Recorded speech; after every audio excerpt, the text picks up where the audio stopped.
Good afternoon. The topic of my presentation today is strategy making and strategy executing process. And speaking of the importance of this topic, I would like to pose the following question. Why do some companies succeed and others fail? And at this moment, I would like to invite the class to participate, to provide their own answers to this question, and I'm going to record all of their answers on the blackboard.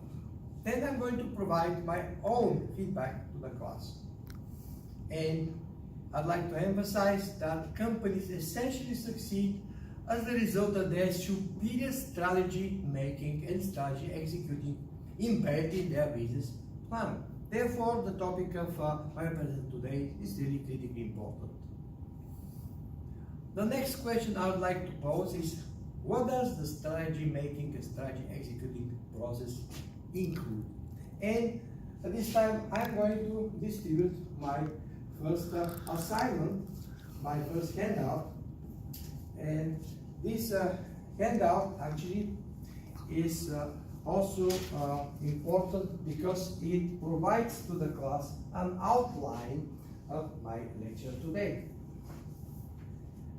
So, I'd like to emphasize that the strategy making and strategy executing process include 5 interrelated stages: developing a strategic vision and a mission statement, setting objectives for measuring the firm's performance and tracking its progress, crafting a strategy to move the firm along its strategic course and to achieve its objectives, executing the chosen strategy efficiently and effectively, and monitoring developments, evaluating performance, and initiating corrective adjustments.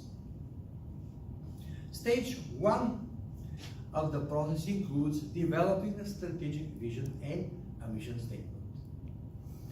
And I'd like to emphasize that the strategic vision describes management aspirations for the future and delineates the company's strategic course and long-term direction. It is the identifiable answer to the question of where are we going? Where are we going? The mission statement uses specific language to give the firm its own unique identity. It is the distinct answer to the questions of who are we, what do we do, and why are we here? And now I'd like to do another exercise, and I'd like to do this exercise based on the case of Patagonia Inc. So I'd like to distribute my second handout to the class, which is a description of the case of Patagonia Inc.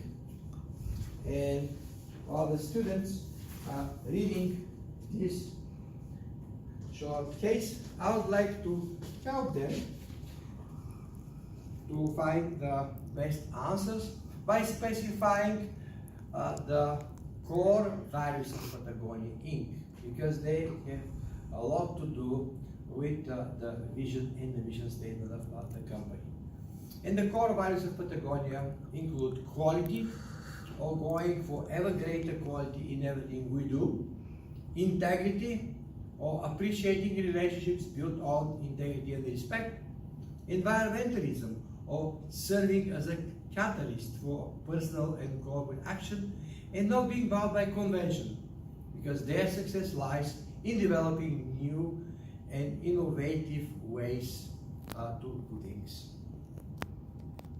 So, after having a brief discussion with the class and also inviting the class members to really, the students to give me their ideas about what the Patagonia's vision statement, the mission statement should look like, then I'm going to provide my own feedback to the class.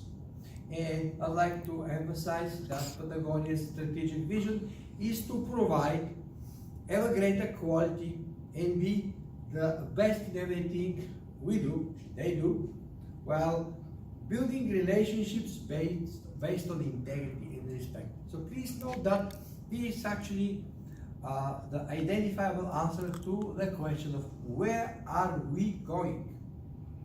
Patagonia's mission statement, on the other hand, is to build the best product, cause no unnecessary harm to the environment, use business to inspire people inside and outside of the company, and implement solutions to the environmental crisis. In other words, it is the answer to the questions of who are we, what do we do, and why are we here? Stage 2 includes setting objectives.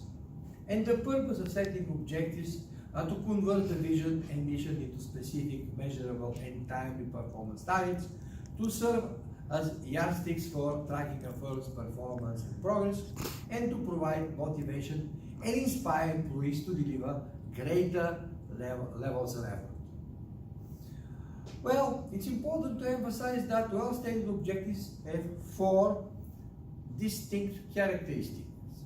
The first is that they have to be specific, then they have to be challenging and motivating, they have to be measurable, quantifiable, and finally they have to include a deadline for their achievement.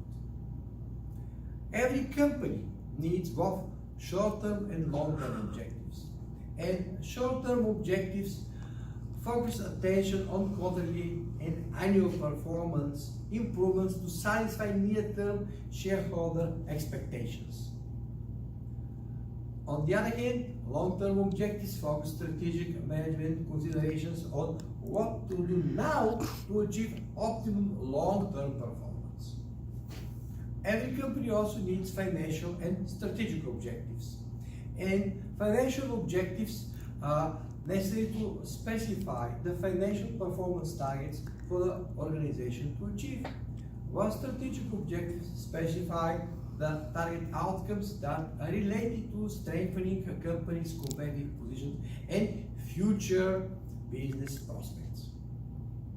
And now I'd like to again do another exercise intended to connect theory to practice. This exercise is going to be based on the short case of Walgreens, PepsiCo, and Ian Brands. And this time I'm going to distribute in the class my third handout, which is really the short case of Walgreens, PepsiCo, and Ian Brands, including KFC, Pizza Hut, and Taco Bell. And I'd like to also give to the class my assignment, which is actually to answer 2 questions. The first one is, which company included no strategic objectives in its listing of objectives? And the second question is, which company has the shortest term focus based on its objectives, and which has the longest term focus? Well, after reading the case, then I'm going to have a discussion with the class, and I'm going to correct all information, all answers that the students would give me, and then I'm going to provide my own feedback. And accordingly, I'm going to emphasize that Walgreens really has no strategic objectives because they only list financial objectives in their list of objectives. On the other hand, I'd like to mention that PepsiCo is the company with the shortest term, so to say, focus of their objectives, again based on the list of their objectives. Well, the Ian Brands, including KFC, Pizza Hut, and Taco Bell, really is the company that has the longest term focus of their objectives. The stage 3 of the strategy crafting and strategy executing process include actually crafting a strategy.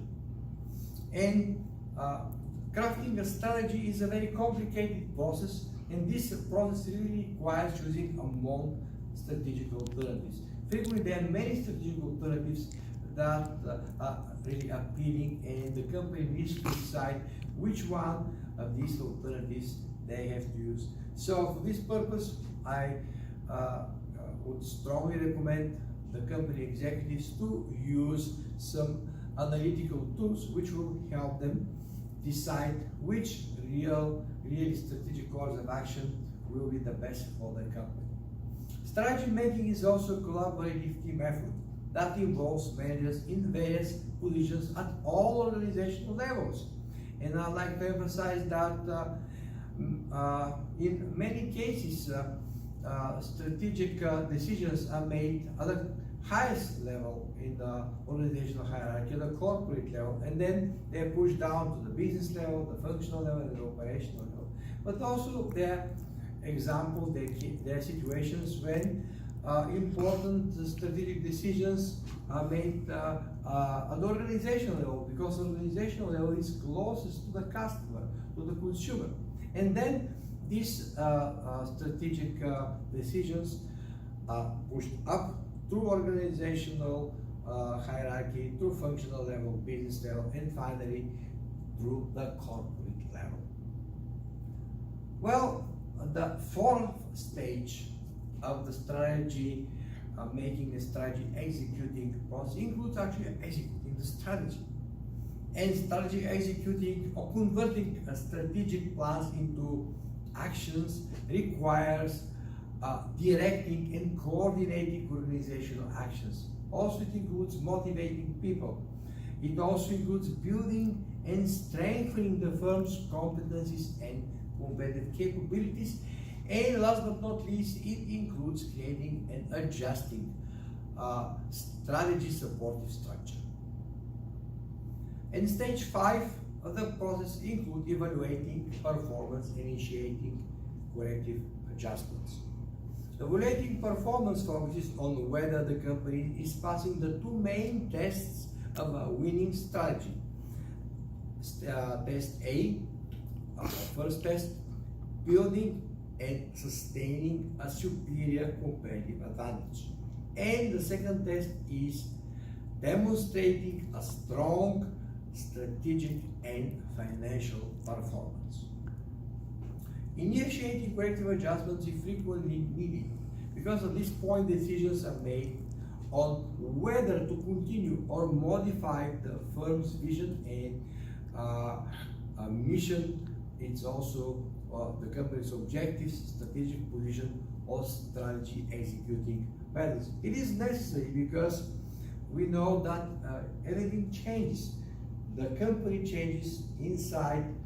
There may be also, and frequently there are, massive changes in the environment, political changes, economic changes, changes in the technology, changes in the social structure, if you wish. And all of these changes require frequently to initiate corrective adjustments. In other words, I'd like now to refer to my experience as a manager at Honeywell, and I'd like to mention that at Honeywell we frequently revised the 5 stages of the strategy making and strategy executing process, because revisions are needed in light of the company's actual performance. Frequently, the performance of Honeywell did not match the original plans. Also, we were exposed to changing environmental conditions, especially during 1990s and then early 2000s. We've seen really massive changes in the global environment. And finally, Honeywell is a company that always looks for new opportunities and is also looking to generate new ideas. And all of this really required to make adjustments in all stages of the strategy making and strategy executing process, including in the first stage, which includes, of course, adjusting the mission and the vision statement, or even stage 2, which is the stage of setting objectives. There were many cases when strategic objectives or financial objectives had to be modified to really be more suitable in light of the changing environmental conditions or the emergence of new ideas inside the companies and appearing new opportunities in the external environment. In other words, based on my practical experience, I'd like to emphasize that the strategy making and strategy executing process has no end.